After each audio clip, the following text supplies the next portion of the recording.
I'm Lori Simmons, the director of the gallery. I'm so happy to see everyone here. Please, let's keep it casual. Let's have fun. You want more food, get up and get it. If you want to change seats so you're closer to these guys, do it. Just save your questions for later. You'll get to ask them. So I want to say a few thank yous, and then we'll pass it right over to these two, or three, actually. Yeah, I see you. Oh, I see you. I'll play if sit back more if it's not so. No, you're good. Big sister. So first I just want to say thank you to USF's AAPI Center and the Filipino-American History Month organizers for including this event on their calendar. We're really thrilled to be able to do that. Just a reminder that this event is part of the exhibition in the gallery, Long Distance Relationship, Asian American comics artists and the Complexities of Connecting. So if you haven't seen that show, please go to the gallery soon. It ends November 10th. And go several times because it's a show that requires you to get close, spend some time, do some reading, and there's just so much content and interesting stories happening that I recommend more than one visit, actually. We have two more events that are tied to this exhibition. So next Tuesday, October 29th, Eddie On will be in Cal 106 at 5 o'clock. And there will be a happy hour with him in the gallery at 4:30. And then on Monday, we will be making zines and comics and eating pizza in the gallery with the Zine Collective and the Anime Culture and Video Game Club. Me and Rina are going to be there, so. Did you know that? Yeah, we'll come into that. So we'll be there too, so if you guys want to come make scenes with us, we'll be there. Yeah. What kind of pizza are you going to have? Fancy pizza, that's what Lori said. Fancy pizza. That's what you said. No. Okay. We'll work on it. And with that, I'll just let you know. So coming to us live from Oakland, California, we have Rina Ayuyang. Woo! Hi guys. Sorry, can't be there person. She was born and raised in Pittsburgh and has been making comics for over 20 years and began by self-publishing a micro comic series called Mammy. She has contributed to anthologies and exhibited at the Cartoon Art Museum in the city, Giant Robot in LA, and the Billy Ireland Cartoon Library and Museum in Columbus, Ohio, and others. In the exhibition, and probably what we'll be talking about today, are two of her books, Blame This on the Boogie, which is an homage to the American musical and pop culture fanaticism. I said it. Okay. And if you're interested in any of these books, we have these with QR codes, and you can purchase them right on your phones. And then the other book that's featured in the exhibition is The Man in the McIntosh Suit, which is a Depression-era noir novel set in San Francisco's Manilatown. So I recommend checking that out as well. Thien Pham is a graphic novelist and educator based in Oakland. Yay! Thien Pham! He's the author and illustrator of the graphic novel Sumo, and he's collaborated with many other writers to illustrate other books. Family Style is a book that... Rina, do you see this? Do you see how so many people are coming in when they're announcing me? Do you see that? Do you see that? Now it's standing room only just because they're announcing my name. There's seats up here, and you want to be up here because you can see it's a comedy experience. I'm going to add to the chaos by getting my stuff off the chair back here. I know. Ignore my aisle. Grab pizza too. We're keeping it casual, so you sit down, grab pizza, enjoy. Back to Tim. Back to Thien. Back to Thien Pham. Forgot about that guy. So, in the gallery, we are featuring Family Style, which is a graphic memoir about his family's immigration from Vietnam to America, and it's organized and told through the There's two seats right there, Yeah, right in the just third ignore row. my pile. Yeah. Yeah. No, those, oh, I'm taking that. There we go. Great. Your intro is just getting kind of. Yeah, it's a long intro.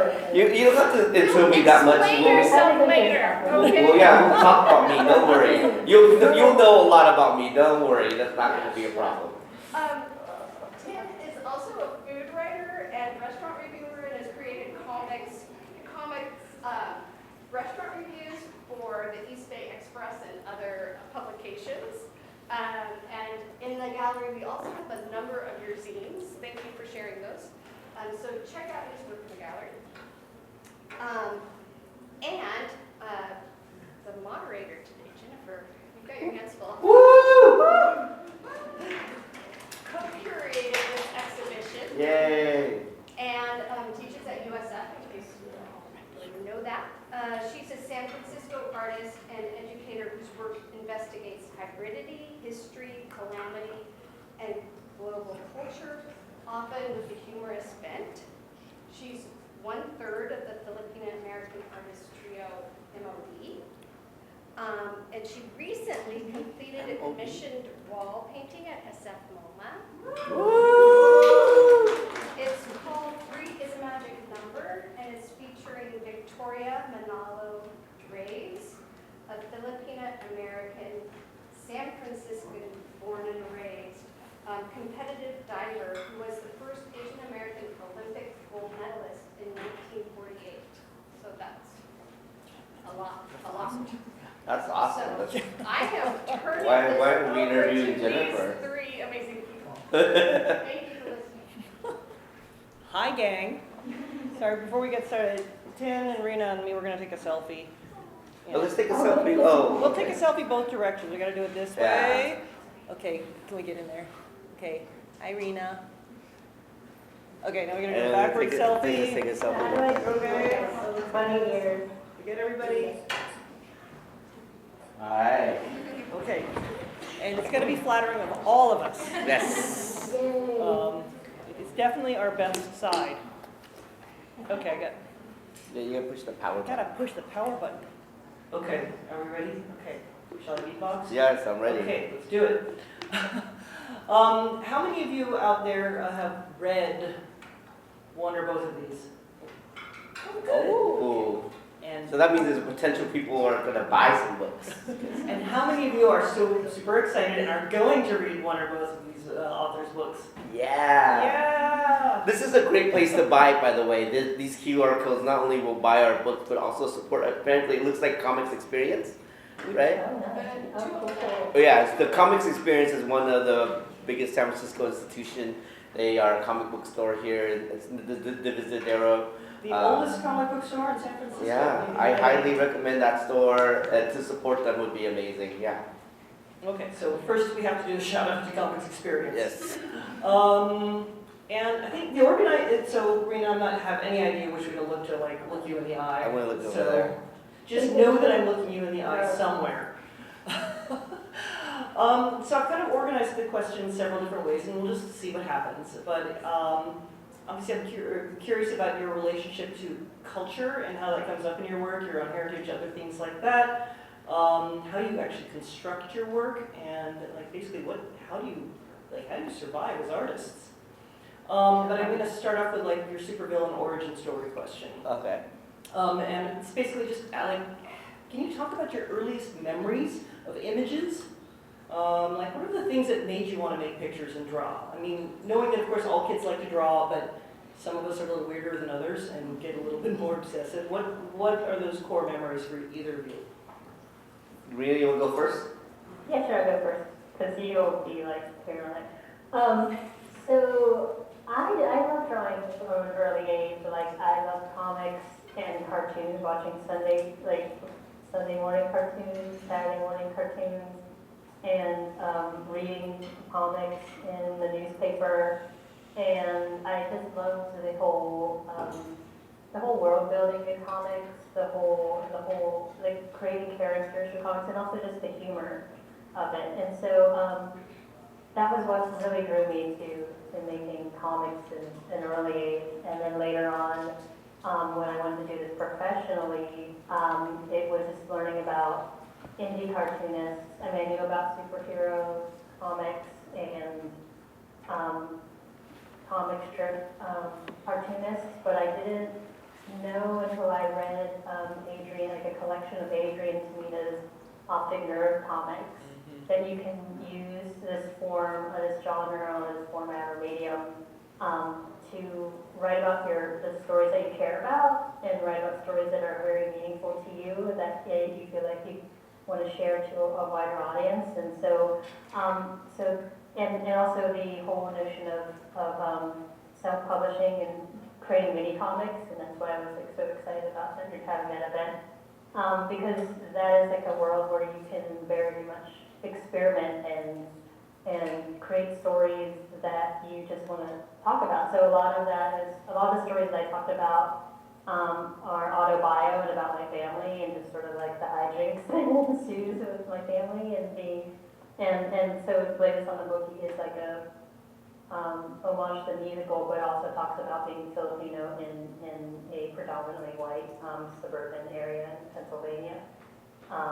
So, there weren't comics that were doing that type of stuff. So I just thought it was just a cool concept of merging image, like visuals and storytelling. So comics was the best way to do that. Yeah, for me, I'm much like Rina.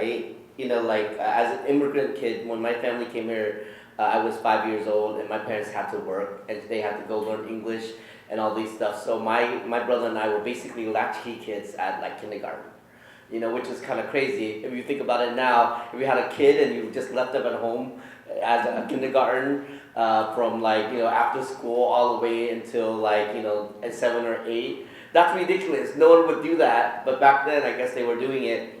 And so, me and my brother, basically the only thing we had was the TV, we were basically locked in an apartment, and we would watch so much TV, and cartoons were, of course, my favorite, and I love Transformers and Robotech and all that kind of stuff, and I always loved it. But one of the biggest problems I always had was I don't read very well or write very well. I don't know the English language very well.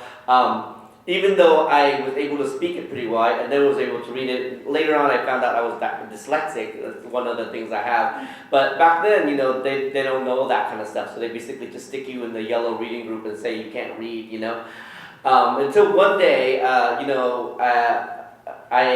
one fateful day, I got some lycée money from Dud. I had $1, and I went to 7-Eleven to buy candy. And when I was waiting in line, I saw this comic book on the stands, and it was it's called Marvel Team Up number 84, and it was Spider-Man and the Moon Knight and this really racist character, but at the time I didn't think it was racist. It was a character named the White Dragon. He's a bad guy. He looked like a dragon. He's Asian, of course. And so I saw that cover, and I was like, that's amazing. That cover looks so dope. And so I gave up my candy, and I bought this comic.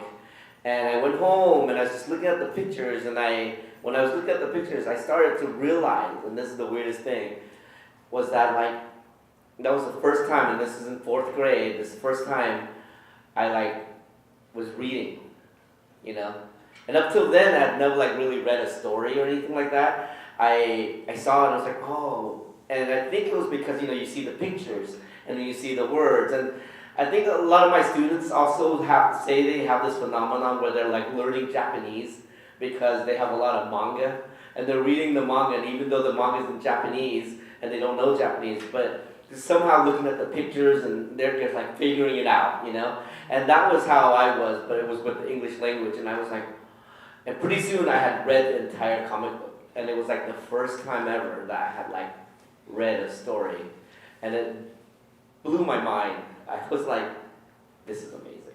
And ever since that fourth grade day, I was like, I'm gonna be a comic book artist. I'm gonna draw comics. I'm gonna read comics, and I'm gonna do that for the rest of my life. And that's what I've done. So in fourth grade, I drew my first comic. It was called Space Dogs. It was about a bunch of dogs in space. I know, really interesting concept. And I made my mom take it to her work and copy it. And I took it to school and sold it, you know. And much like Rina, I went to high school going, I'm going to draw comics. And I went to college and I was like, I want to go to art school. My mom, I want to go to art school and become a comic book artist. And my mom, the Asian Vietnamese immigrant mom, said no. and after I failed out of a bunch of different colleges, I finally was like, Mom, can I please go to art school now? I failed you in many ways. I'm not going to be a doctor. I'm not going to be an engineer. And she finally just relented. And when I was in college, I went to art school here in San Francisco. I went to the Academy of Art College here in San Francisco.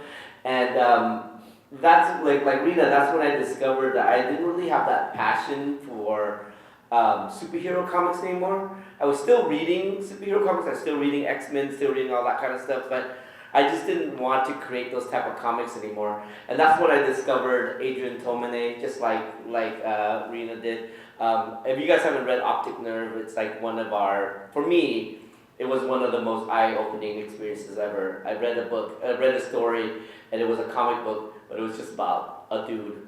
You know, it's just about life.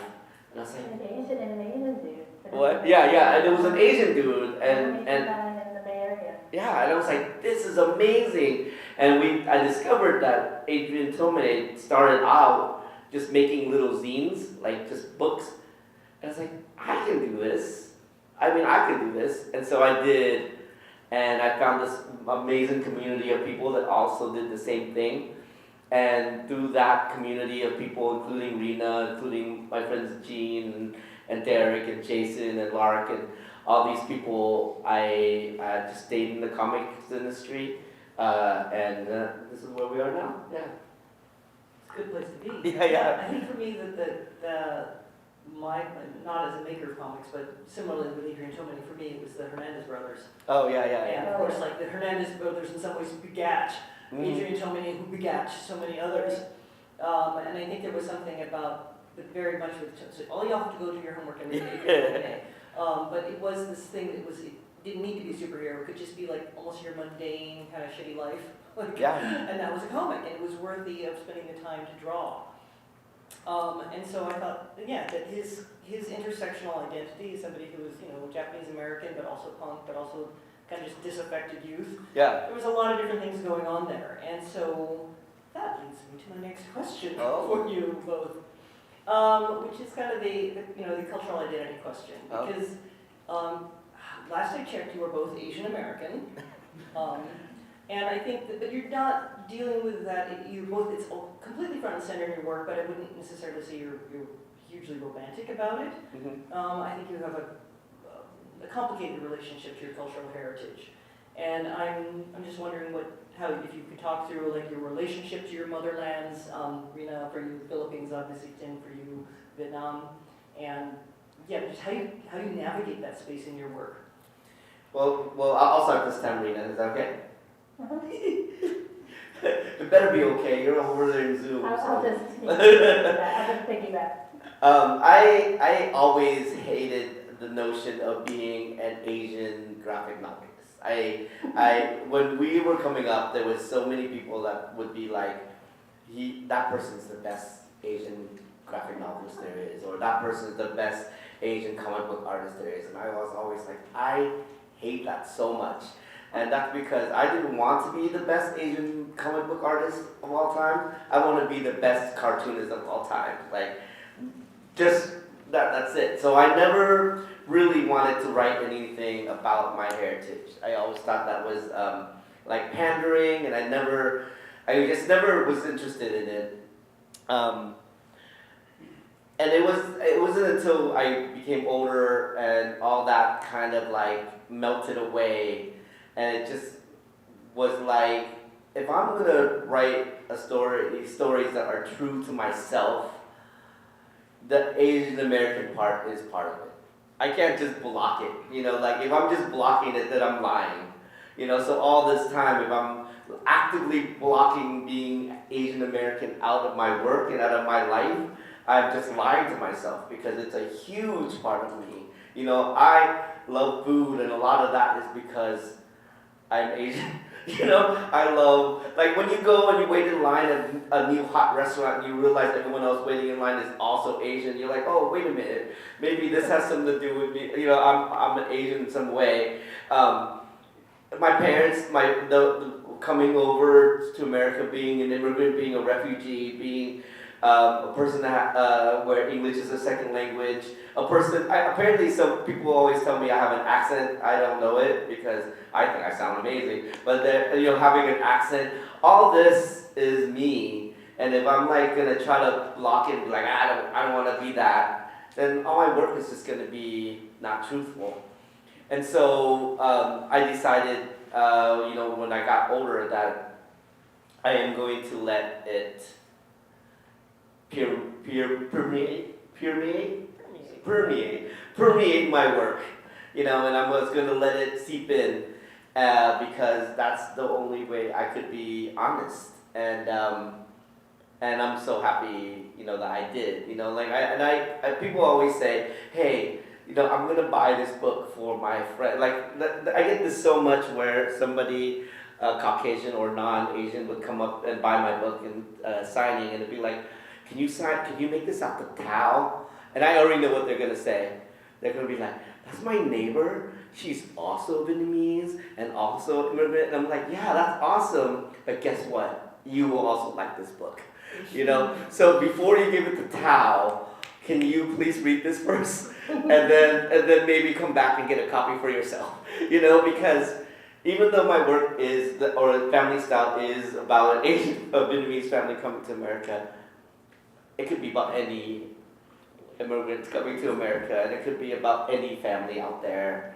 And I think it should resonate with everybody. And so, yeah, that's how I've been able to reconcile being Asian, being an artist, and being the best Asian American artist.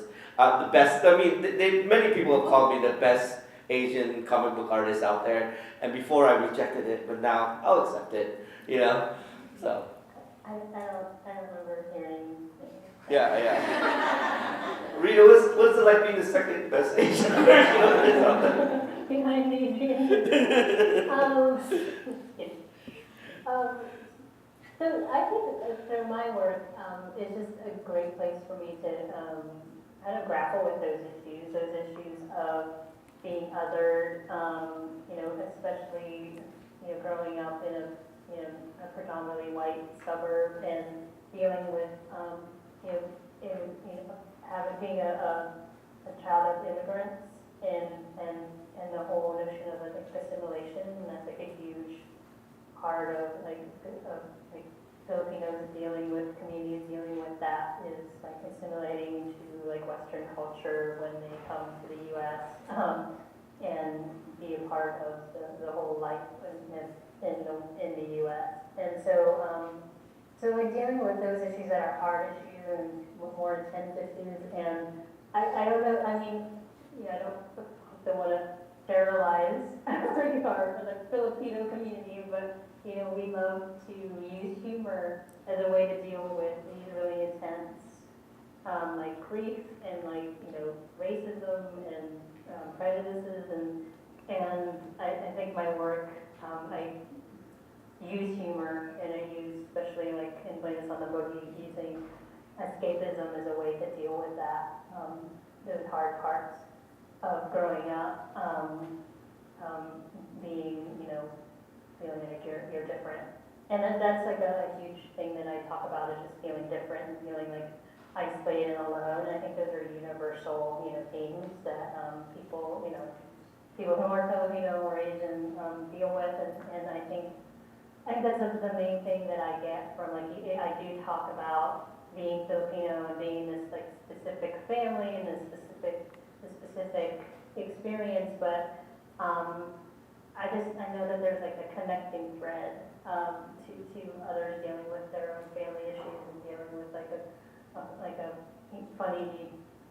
funny dad, dad with like temper and like, you know, you know, working parents and like, and said being latchkey kids and kind of hugging together with your siblings and having that little support system. And so it's also like a celebration too, so I wanted to celebrate that. So yeah, I think it's like comics for me was a way of like trying to figure those things out and, like you said, navigate through those issues for me. You have led into my next question. Oh my. We're just so good at doing that. Yeah, we're just flowing. We're just flowing right now. But you kind of maybe already answered the question in some ways, but I think in the works that I've read by both of you, like I am so struck by how like one page I completely choke up and start crying, and the next page I'm like, this is so goofy. And how you both are navigating some incredibly complex, hard, often tragic narratives in your work, and yet you're also like maintaining humor somehow. So I'm just curious how you do that magic trick. Rina, how do you do that magic trick? How do you do that magic trick? I don't know. I guess I think that's how I deal with it in life. Is just, but I've always been like interested in humor, in writing kind of humor in my stories, and kind of like twisting things a little bit, and like kind of changing, mixing up kind of things that you would expect.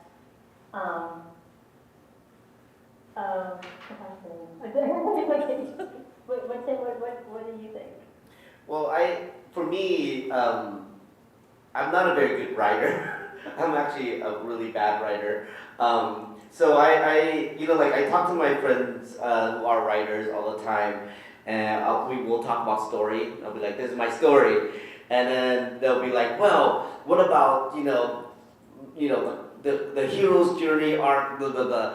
And I'll just be like, I don't know what you're talking about. I'm just writing down things, you know what I mean? And it's like, for me, my writing is just like a stream of consciousness almost. Like, I'm just writing what I remember and what I do. And I don't really know what's funny.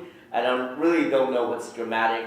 So when I draw these comics, I don't know when people are going to be sad or when people are going to be happy or when people are going to be, because I'm not a good writer that I can like manipulate the reader that way, So I basically just write, and my personality just comes through in my writing. I guess sometimes I can be very like emotional, and sometimes I can be really goofy, and it just is myself poured into the book.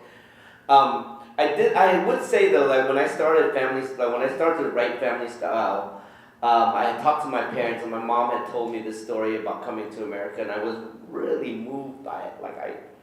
Like when she told me, which is only like in 2020, she told me this story, and I was like literally crying when she was telling me this story, and that's when I was like, I really need to put this into a book. And so when I started drawing it, it was very serious and very sad. It was like, we're coming to America, we're so sad. And then I was talking to my dad, and I was like, Dad, how did you deal with it? It was so sad. And we were living on a refugee camp, and we had no food, no water. Well, were you just like sad? And he was like, no, it was the best time of my life. And I was like, what? He's like, yeah, man, we were just on an island. We just like were supporting each other. There was this community, and we were all just, every day we fished for food. And I was like, oh. And he was like, yeah. And then every day there would be somebody going to a different country, so we'd have a party, and we'd like make our own alcohol. And he was like, it was great. And I was like, oh. Okay, and then he would say, it's probably like he said, he looks back at it very fondly and with so much joy that I was like, I can't just make this a sad story, it's not all sad. In all the struggles and in all the tragedies, there were so many moments of joy, so many moments of being funny, and so I intentionally wanted to go out make something that wasn't so sad all the time. I really took that to heart. And the memories I have of the refugee camp were all fun as well. It's, and I thought it was just because I was just a little kid running around an island looking for, sand crabs and stuff like that. But apparently, for all the families there, it was the same thing. And my dad, and I was like, it's so weird that this happened, He's like, it's not that weird. He said, because by the time you get to the refugee camp, they all had this one thing that they all had in common. Their life was so crappy, but there was one thing they all had in common, and that was hope, right? They were like, we're on this refugee camp, but one day we're going to go to America, or one day we're going to go to France, or we'll get sent to Australia, and we're going to have a better life for ourselves. And they all had that hope. So that island actually was very joyous. So I love that. So I kept it I wanted to really focus that in my graphic novel. And what I really appreciate about Family Style, and also particularly Man in the McIntosh Suit, is that you're taking these narratives of immigration that are incredibly dire and hard in many ways, but you're not allowing them to just be these maudlin tragedies, like your characters or your personal family stories. Yeah. People have agency, there's this other thing that's happening there that I think is, just adds so much complexity to that conversation. Yeah, like in The Man in Macintosh, which is one of the most amazing graphic novels to come out in a long time.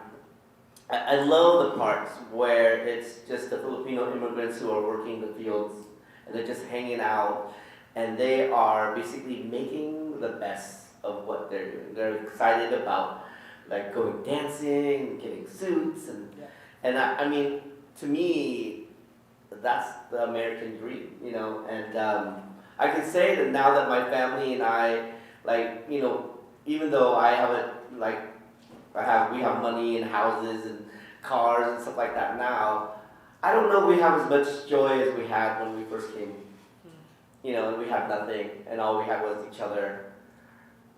I think look back at those times, and those were super fun times, That kind of ties into some of the ways in which Rina was writing, and maybe Rina, you want to jump in here and talk about Blame This on the Boogie, because that is its own feels like it's a sitcom. Yeah. There's this way in which you're spinning out some of your earliest family memories in this way that's really quite just charming and delightful. Yeah. Oh, thank you. Yeah, I just wanted to talk about those times during the 80s and how dance was a huge part of us, escaping boredom and also just again feeling like we were different and just kind of celebrating us as a family. And I think to talk about that, the other question is just also that life in general. And I think our work mirrors life in that there is tragedy, and then there's also just comedy. One day you're having this really horrible event that happens, unexpected event that happens, and then you're telling for example, I'm telling my friend this tragic kind of turn of events that happened, and then the next thing I text her is a meme about Real Housewives. This balance between tragedy and lightheartedness that you kind of have to balance in order to kind of survive through life is something that's weird and interesting how it's just that we navigate like that, but it's also just really how it is. And I think that's also the Man in the McIntosh Suit, is that these guys are dealing with very intense situations of they're farm laborers, but they came to America thinking that they would have real jobs that they thought that they got education for in the Philippines, and then they come to the United States and don't get what they think they're going to get, and so there is that sense hint of hopefulness, but also just there is these intense situations and dealing with racism and dealing with people, the hostility and people not wanting you to be there, and so how do you deal with that? And that was something that I really wanted to to talk about, because like these are people that actually existed and dealt with these things, and I wanted to kind of figure out how, and you just see them in photos and in history books, but I wanted to like know them in a more personal level as human beings, as people that were actually living lives and having fun and making wisecracks and being human, and so that was a huge part of writing the Man in the McIntosh Suit. Which brings me to Toni Morrison. Whoa. Yeah, I know, big jump there, right? But I was just writing down some questions for today, and I was thinking about this like amazing essay of hers called The Site of Memory. And she's actually writing about autobiography and Frederick Douglass and slave narratives, but she gets to this one point in the essay where she talks about how she distinguishes like fact from truth, and you know that her fundamental duty is to the truth, right? Which can be slippery, right, in the Donald Trump era, where facts do still matter. But I do feel like there's that thing that when you're both dealing in your work with things that are based in historical fact, but you still have to be able to spin it out in your own creative way and find other truths in there. I mean, how do you negotiate that? Because you've had to probably do research to, figure out some of the actual factual order of things, and then your family's being like, no, dog, it didn't happen that way. And then you have to still use your own creative license to make your own truth of that. So I'm wondering if you could talk about that somehow. Yeah, it was, for me, it was a constant bargaining. Like for example, here's something I've never spoke about and told anyone about. This is a scoop here at USF here. I came to America with my parents and my brother, but also my uncle. He was also there. And he came with us on the boat. He was on the island with us. He came to America with us. But I don't remember him at all. So I didn't put him in the book. Right? So when the book came out, my uncle was like, I was there as well. I'm like, kind of, but I don't remember you, so I didn't put it in. But I just went about it as if like, hey, what would I be, how would I sound if I was telling my kids? And and I would definitely skip a lot of the boring parts. I would definitely skip Uncle Loon, who I don't really know, and who I was barely there.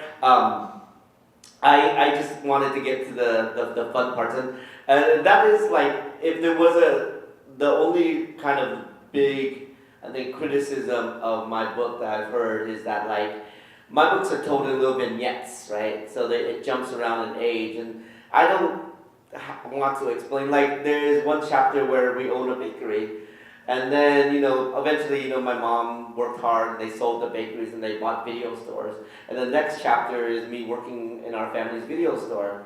But I don't tell all that middle part. So people come up, they're like, what happened to the bakery? And I'm like, they sold it. I mean, that's super boring. I didn't want to tell that part. I just wanted to tell the super fun part. And so I just jumped around. And I have no regrets about it, because I just wanted to tell the parts I felt was interesting and got the point across. And if there was ever something that kind of impeded the storytelling, if it wasn't something that was crucial to the story, in terms of truth, I either didn't include it or I just kind of fudged it a little bit, The other big thing, the thing is, when I wrote this book, I don't know if you guys have read it, but there's a chapter in there, it's from high school. It's me in high school. And when I was writing the book, initially, this book was like, everybody's awesome. My family is awesome. I'm awesome. America's awesome. Everybody's awesome. And that's how I like the world. I like the world that everybody's awesome. And then my editors were like, well, you need to put in a chapter about high school. And I was like, I can't. They're like, why? I'm like, because I was not awesome in high school. I was a dick in high school. And so they were like, you have to have that. People want to read that. I'm like, no, I don't want to write about me being a dick. I want to write about like all the great things, And so they insisted, so I did. And I wrote about this one part that I'm still very ashamed of to this moment. But I wrote about this part, and it's one of the parts that people love. and they reference it all the time. And so I'm so glad I did it. But it was definitely not. It was like definitely one of those truths that was like really hard for me to write about. And eventually, you know, like I reconciled with doing it. But I don't think it's something. You know, there are some autobiographical comics, memoirs like Joe Matt or Julie Doucet or something like that, where they're like really personal. They're really putting down all this stuff, and I'm not that person. I'm not about to write anything that is bad about anyone. You know, I'm not fearless enough in that way. But I do love writing fun stuff. So that's how I basically parsed it out. Rina, how do you deal with truth versus fact? I think, you know, like all writing is just like, it is your like interpretation or your perspective of things. And so it's not always going to be the same perspective, like Tim said, of somebody else's in that same experience, but it is your personal perspective, and so that is your truth. And so that's one thing. And another thing is like with autobio in general, it's one of the, people say that it's one of the easiest like types of comics, but or writing. And I find it to be kind of the hardest because it's like, how do you make your life interesting, or how do you make it, you know, a way to connect with another person, or how do you, you know, so, and how, yeah, that, I feel like that the autobio is difficult. And then going into historical fiction, when you're dealing with fictional characters in a situation that is very real, that is a part of history, that I'm trying to document this moment in time and this moment in political history and racial history in America. How do you put those two together? And that's how I did it personally for myself, was because I came from an autobio background, is that I was able to look at my own family tree and take from things that I've documented from my own family that they actually immigrated around the same time period, and trying to just like figure out like, how do these people, and seeing photographs of that time, and they're just like normal people that like had homes, that like drove cars, had awesome suits, like, you know, had these like portrait studio things like that, and I just was like really interested in like figuring out like how were their lives, and you know, and they're no longer alive, and a lot of the people during that time have passed away, and it's like you really don't know like how they lived unless it's like documented. And so I kind of wanted to understand like, how is a woman during the 1920s, a Filipino woman in the 1920s, like how does she live in America? Like what does she do? Like what is her day like? And so it was just kind of interesting to kind of create a character through personal you know, stories from my own family, but also like documentaries and research and creating full-fleshed characters from that. But also like in a way to talk about history, but not like a textbook way, you know, to make it interesting. Yeah, like one of the hardest part about writing an auto or nonfiction book is the research. Like, even though I would be like, oh, I'm not gonna put that part in.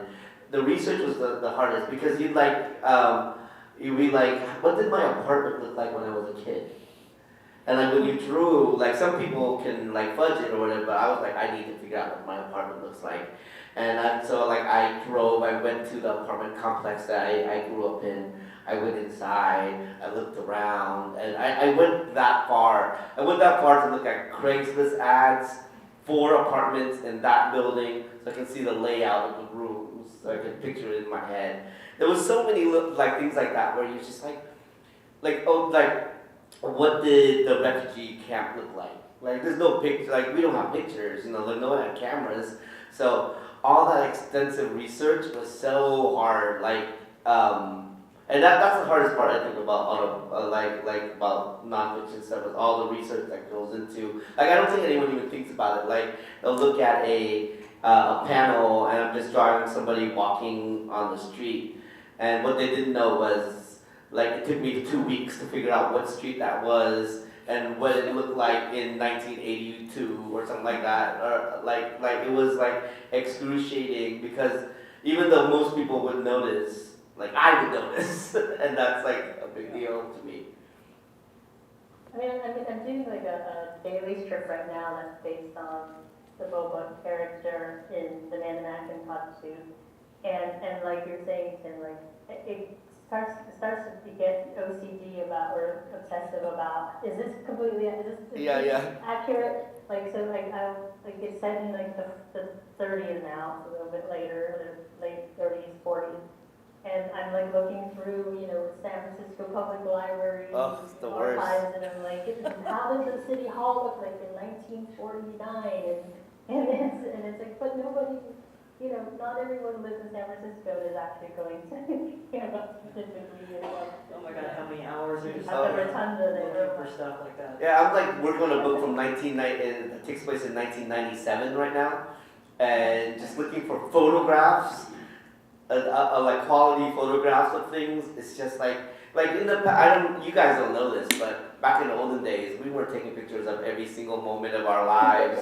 Now, if you're like, hey, do you know, what the bottom of your shoe looked like 2 weeks ago? I'm like, yeah, I got a picture of that. But back now, you can't find anything. It's so hard. Yeah. This is a good segue into your creative practice, which Oh. I know we've been talking about it anyway, but I guess I was very curious how you each describe your creative rhythms. Because like, whether there's a big chunk of just time that is like obsessively trying to Google a thing or go into an online archive or whatever to find images. Then there's the actual like sketching and drawing, and then there's the making of the thing. And making comics is such a grind, for those of you who don't know that. It is so immersive, and it will consume your life in maybe good or bad ways. But I'm sort of curious if you could talk through if you have a daily rhythm for this, or is it weekly, or is it monthly?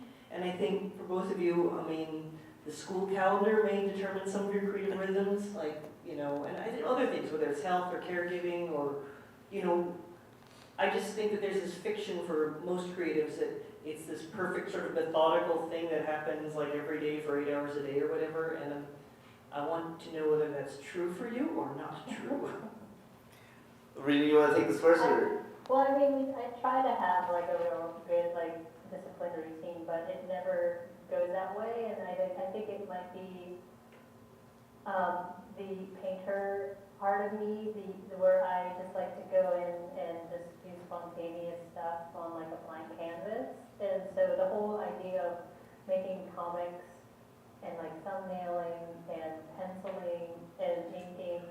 Like, that is something I'm still struggling with, because I'm one of those people that I get a pen, a felt tip pen, and I just go at it and, on like sketchbook paper, and not like your traditional like Bristol board, but so a lot of things I do is like very stream of conscious, and comes from a mini comic, spontaneous way of doing things. Because in the beginning, I used to do this mini comic that was like, or back in the day we had blogs, and we would post a thing a day, and I would be doodling every day, and like even when I had a day job, I would be sketching on my commute, like on the bus, and that actually is something I would document too, like going on the bus and doing this, and so it was like I definitely felt like I had to be drawing every day just to kind of have the muscle memory of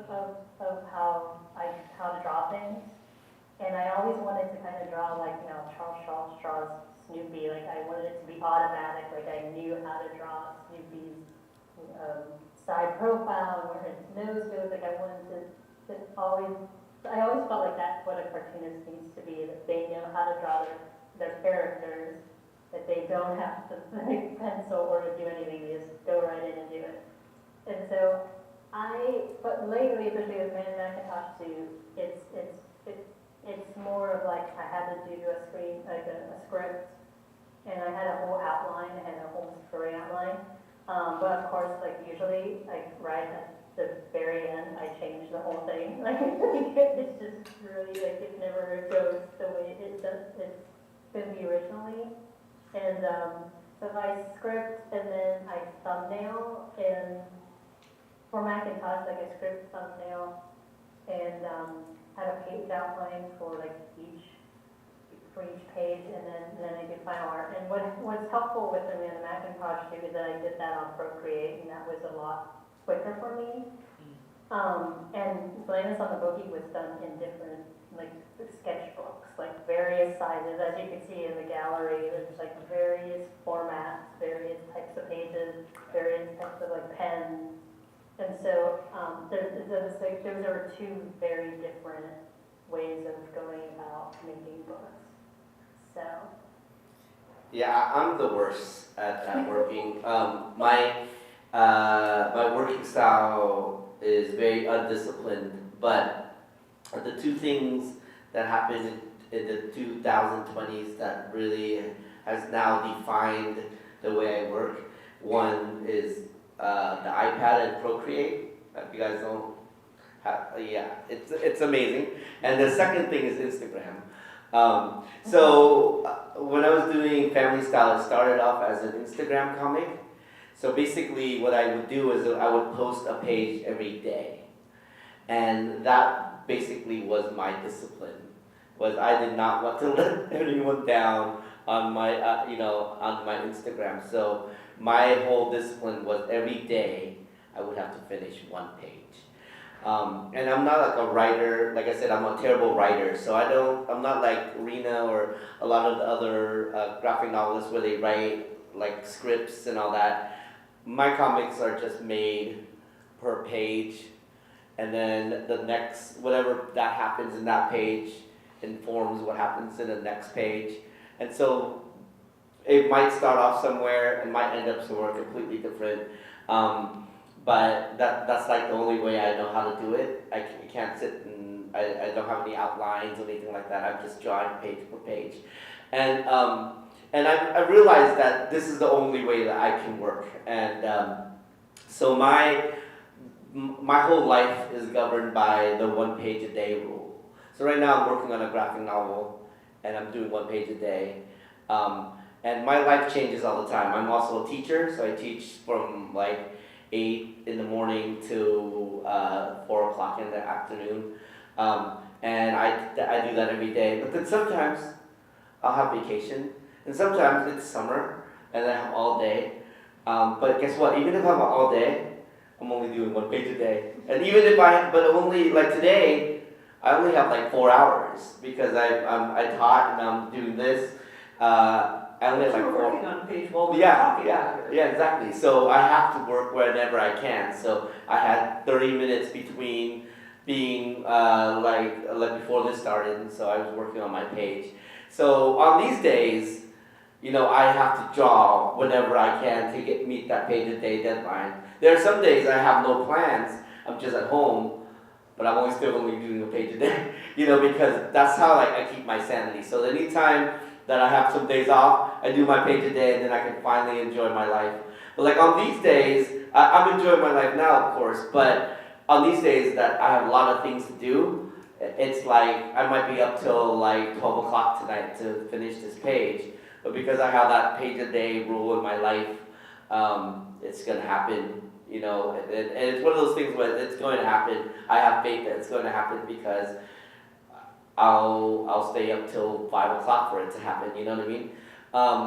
And that's the only way I've been able to discipline myself. Like, other than that, it's never worked. Like, nothing has ever worked. And the great thing about the iPad and Procreate is not so much the program and everything, it's the fact that I can work anywhere. And people always say, hey, what's your studio look like? And my studio is like anywhere I am. So my studio, a lot of times, is like at the McDonald's. I'll just sit at McDonald's and draw for like 4 or 5 hours. Or I'll sit here in the lobby of McLaren and draw for an hour and a half or something like that. So that's really the great part of technology.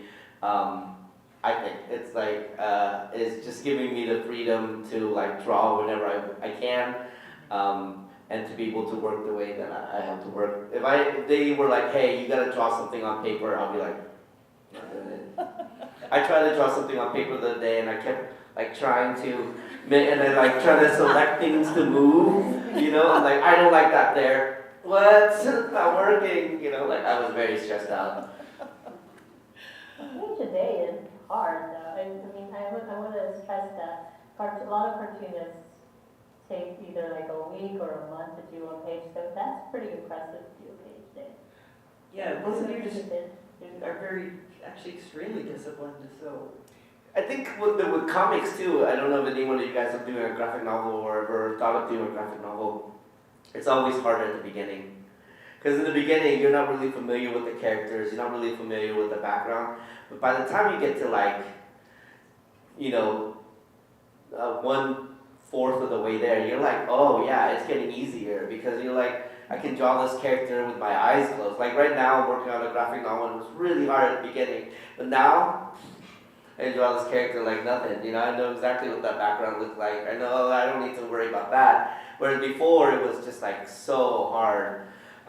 Rina has this amazing, she's talking about how having a page a day is amazing. Rina's doing this Patreon where she is putting up like a daily comic strip.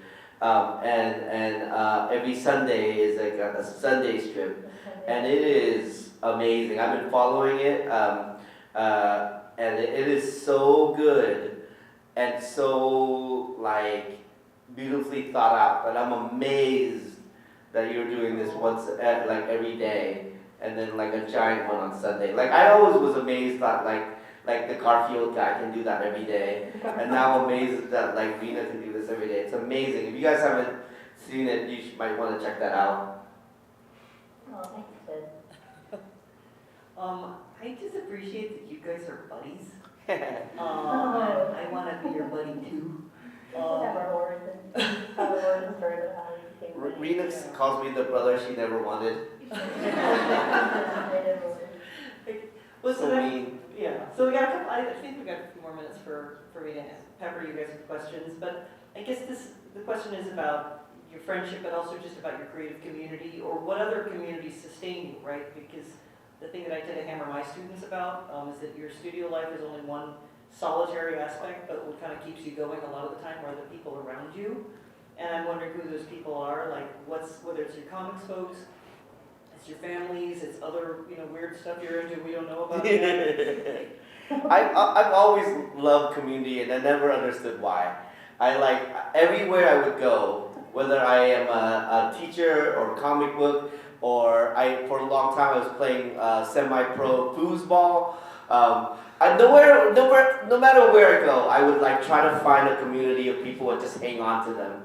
Especially in art school, I was like, this guy, this person, this girl, they're my bros. I'm gonna hang out with them, and we're gonna talk crap about everyone else in class. Like that was like my community, and I always wondered why I was so like that, because I know people that are like lone wolves. And I'm always like, that guy's cool. Look at him. He don't care. He don't talk to anybody. He's just a lone wolf. I love that. I want to be the lone wolf, but I can't, because I do community, and I never understood why. But then I wrote this book, and then somebody at like a Q&A like this was like, could you talk to us about the community in your book? And I realized, and I read my book again, and I didn't even know this was a thing. I read the book, I was like, oh yeah. Every chapter of my book features a community that I'm in.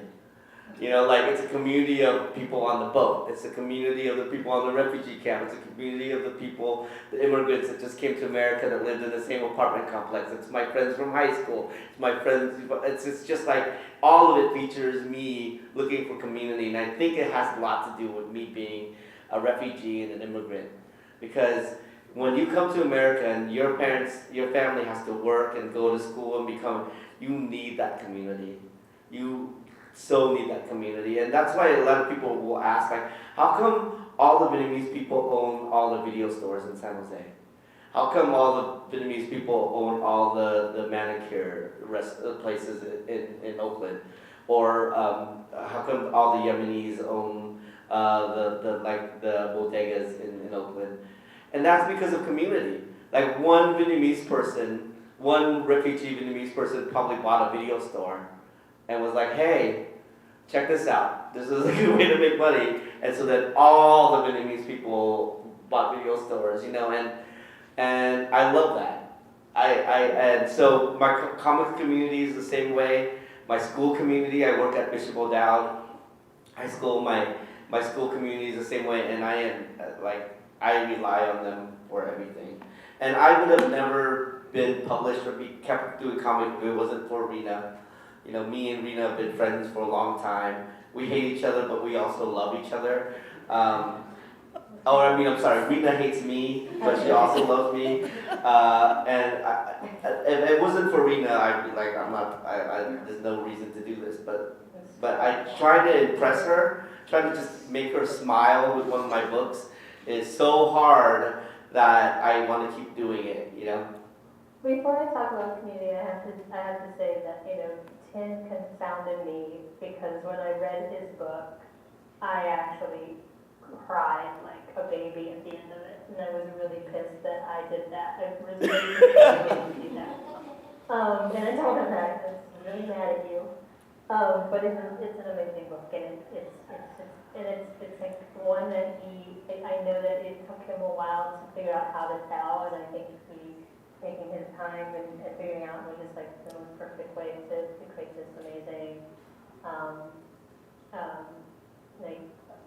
creation, basically. And so I hope you guys get to read it and enjoy it. And I think with comics, when I came onto the comic scene, I was like kind of like, oh, I'm gonna just like write people letters and like just be pen pals, and I was just always also kind of had a didn't think I was good enough actually to hang out with other cartoonists. And when I finally did, I was like, okay, I'll go to a comic jam at Alcocoli in Berkeley. And she was like, Thien, this guy sucks. I can hang Well, out. yeah, you were a little, we can talk about that there. But when I got there, they were like, what took you so long? Like, we've been waiting for you. And I have to say that the comics community is the most inclusive community I've ever seen in my life. They're so welcoming, they're so open, and I think it's because, especially during the time that I came in, it was like a very DIY, like no rules, do what you want, do what feels right, and very open and supportive. And so that's I think that's why I continue to be a cartoonist, is the community. And also community for my family, and especially like doing research for the book, but also just knowing, outside the book is just learning about Filipino communities, especially in San Francisco, and communities that are thriving, but also some that have had to, that pretty much like disappeared because of urbanization. So understanding communities that have been lost, but also those that have been successful and thriving, it is something that I really wanted to kind of celebrate and to really remember and cherish that these communities existed. So. I love when we started doing comics, you guys, nobody cared about. We were making comics and losing tons of money. So one of the neat things about that community at the time was there was no competitiveness, because there was nothing to be competitive for. It was just all like, oh, I lost less money than you did. I was like, nobody thinks. True. I just want to check in with Glory. Should I ask one more question, or should we turn it over to audience Q&A? One more is great. Okay.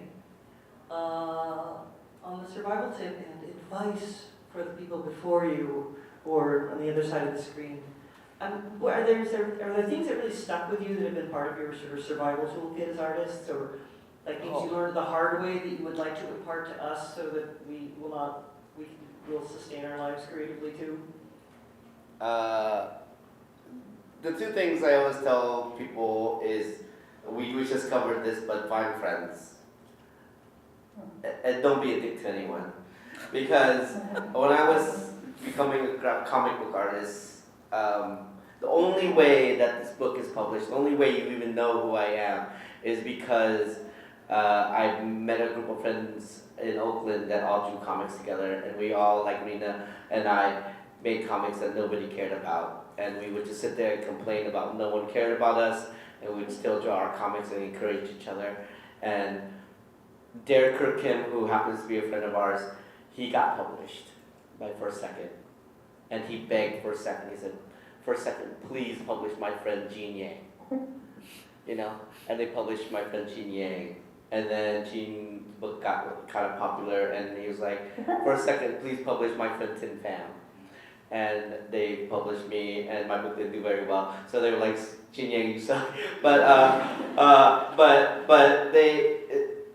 that got me in the door, and now I'm like, please publish my friend here. And then they are like, you know, and it's like this, all these people pulling each other up because we loved each other and we've like spent that much time. I also have a different story where there was this one cartoonist, and I don't know why, but because I'm a dick, I used to I talk a lot of crap about them, and I would always be like, oh, that guy sucks or whatever. And then later on, they were like, hey, there's this new comic book company starting up. Do you want to pitch to them? And I was like, sure, I want to pitch to them. I want to be published. And I remember I was like, who's the editor? And it was that guy. And I was like, oh, I shouldn't have been such a dick, you know? So don't be a dick, you know? At least don't let them know that you're being a dick. So that was my bad right there, you guys. And so hopefully you guys will learn from me. And my second one is maybe more my thing, but get a job. I am a way better artist because I don't depend on art for my livelihood. You know, if I had to, basically, if my comic wasn't published and I won't be able to eat, you know, I don't think I would have the freedom and the joy that I have in my art. So, a lot of people see, having a job and then doing your work as kind of not being successful, but I totally disagree.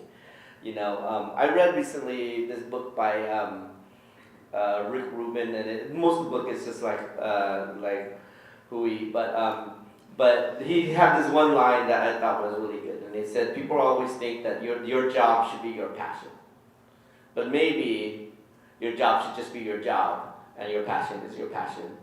You know, maybe having something that takes your pressure off of you to do your art is the best way. And for me, that's the case. If I didn't have teaching and I was just always trying to grind and struggle doing comics, I don't think my comics would be as good or as joyous.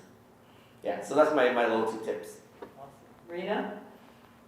I get asked this question about how to be an artist, but especially in the Bay Area. I do tell people to be realistic and to know that you do have to eat and you have to survive in order to make your art. And so having a job or it's okay to have a job and be an artist. You're still an artist, I believe. You can have a part-time job, you can have, if you feel like you have a full-time job and handle and still have creative energy to do your art. I mean, that's amazing and fantastic. But I do agree that if don't be so hard on yourself if you feel like you need to work at a day job. You're still an artist if you're making art. And even if it's just art for yourself, art for your friends, or art we're so used to being a community that's low stakes, that we're you're making what's true to you. And I think that's a huge part of making art or writing it also is a job. But if you do write and do creative things that are true to you, that there's that piece, still that piece that is you feel like I've sold my soul because I'm working with an editor, or a publisher wants me to cut out a section of this, there is, still hold on to that part that is true to you, that is, that makes it, your own. So just remember that you are making, just remember that part that is the reason why you want to make art, and continue to keep having that in your head, because especially in comics, when you have to make like 200 pages and you have a deadline, you forget that. and just remember like why you wanted to do it in the first place. Awesome. And draw every day or write every day. Like, that's important too. Quickly, before we end, I just want to apologize for saying the word dick all the time. I promise I don't say it that often. I don't know why today I keep saying it, but I think I've said it many times today, and I'm so sorry. I didn't mean it. I should have used some other word. You know, when everybody else in the audience says dick, it's probably fine. You guys want to say it? 1, 2, 3. No. Thank you. Now I'm judging you guys for saying it. Yeah. Should we open it up to Q&A? Or are we, Gloria, how would you like to go? Do folks have questions for Rina and Thien? Yes, let me hand the mic over. Oh.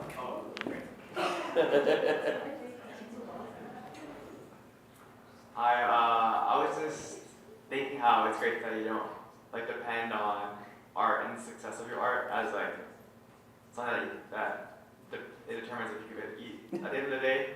But I was curious to hear if there's any point where you mentioned you a page a day and Rina does a comic strip a day. Is there ever a point where it feels like kind of work or not a passion, or is it more like just something also work, I guess?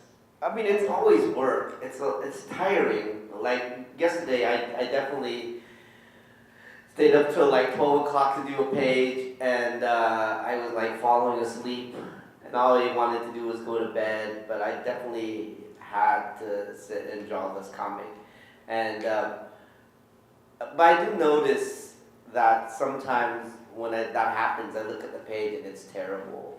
Like when I have to grind, when it's not fun, that never really turns out as good as it is when it is fun. I love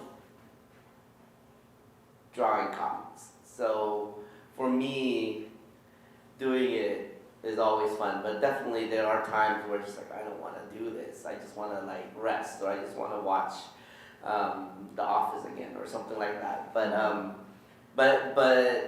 But I do have to say that I do love doing it, and even if I don't, it's like one of those things where you might dread it, but then when you get into it, you're like, okay, this is kind of fun. The business end of graphic novels, especially if you are like, you get published or you're like trying to make a career out of it, that part is exhausting. That part is definitely work. Like dealing with contracts and all that kind of stuff, that is all like the worst part of it. It's terrible. The art itself, I love, and it never feels heavy unless it's like something that I can't do. But if you don't have that discipline, then it's just hard to get anywhere, so like that discipline is also super important as well. What about you, Rina? Is it worked for you? Oh, well, there are many times where I'm thinking, like, I'll think to myself, like, why am I doing this when, like, maybe 5 people are, like, reading it, but and that's the thing, going back to, like, you have to find that one piece that, like, why are you doing it? Because you love drawing comics. You love, like, you're excited on where these stories are going, and you're excited that you created these characters, and these characters that, like move people, or like your readers are excited about. And so I think that's what drives you, is that, the audience, whether it's big or small or whatever, is that their excitement about where the story's going, and like their excitement about that these characters were put out there in a book. That is the thing that kind of keeps me going. But then there are definitely times where I'm like, well, why am I doing this? But there's still like that love for making art, for being creative, for being kind of free in that way, because your life in itself, like you do have to make a lot of compromises, and you do have their rules to abide by, and I feel like art and writing stories is really the one avenue where you can express yourself freely and experiment with things, and so it's just like a wonderful place to kind of to really, you know, be free with, like, in some ways. We're like real ones though. Like we've already been through that area where it's like, why are we doing this? Like we are not making any money. Nobody likes our comics. No one is buying it, and we still did it. So we know that we love it because we persisted through all those years of people basically never reading our books and stuff like that. So we know that we have to do it. Like it's a have to thing. And then you get inspired by other artists Yeah. and other cartoonists, like, you know, Did, I guess, and you know, and so like going out and watching movies and seeing good art, I mean, that inspires you to keep going. So. It's also, I feel like kind of a drug. I don't know if you guys do art, but like when, like the other day I was doing a page and it was really hard. And I just couldn't figure it out. It's like, can't figure out how to get this correct, and I really want to do this, but I just can't figure it out. And then it clicked, right? And then everything falls into place. And I'm oh my God, I'm getting goosebumps just thinking about it. And everything falls into place, and the drawings and the writing, and it's cleared your head, and then it came out on the page. That's like the best feeling in the world. It's like, that's amazing, and I'm constantly chasing that, you know? I'm constantly chasing that. It's great. Maybe one final question? Okay, so I saw Sarah first. Sorry, Irene. Sorry, Sam. You've talked a lot about the art side of it, but do you have like strong feelings about the writing side of making comics and graphic novels? Like, is it a really annoying step? Is it just part of the art? Yeah, so I have this quote that I love, and by my friend Rina. Do you guys know Rina Ayuyang? She wrote "Smile." So me and Rina, we all started off the same way. She also started off drawing comics that nobody cared about and everyone hated, and we had to staple them together and take them to conventions and sell them. So the other day she told me, or a couple of years ago, she said, "I'm a terrible writer." She said, "I'm not a very good writer." And she said, "I'm also not a good artist. But I'm an amazing graphic novelist." And I feel exactly the same way. I feel like I'm a terrible writer. I'm maybe a D writer at best. And I am a pretty good artist. I'm okay artist. But I am the best Asian American graphic novel. I am the best comic book artist in the world, I think, in my head. I think I'm the best comic book artist in the world. Because when people think about comics, they're always like, oh, there's the writing and then there's drawing. But that's not what comics is. And you can always sense it when you read a book, a comic that has so much writing and then a little bit of drawing. Or the opposite, where it's like, oh, and you're just like, this is just prose novel with a few illustrations, you know? Comics is its own language. And that juxtaposition about the word with the words and the pictures and how that works and how it flows and how it moves is all like a whole new art, like animation or writing or whatever. And so that I truly feel that way. And so when I work, it's kind of organic. It's not like a separate of writing and art. It's kind of working as one. And my mind works like that. So like even if I had to write, I couldn't write with words. I would definitely do thumbnails. You know, I would definitely all my writing would be thumbnails. Writing a full-on script to me is so daunting. I could never do it. But Rina does it. So Rina, tell us about your process of writing. Well, I approach comics and writing. Well, I think of it as mostly storytelling, where I'm telling a story. And so comics to me is very conversational.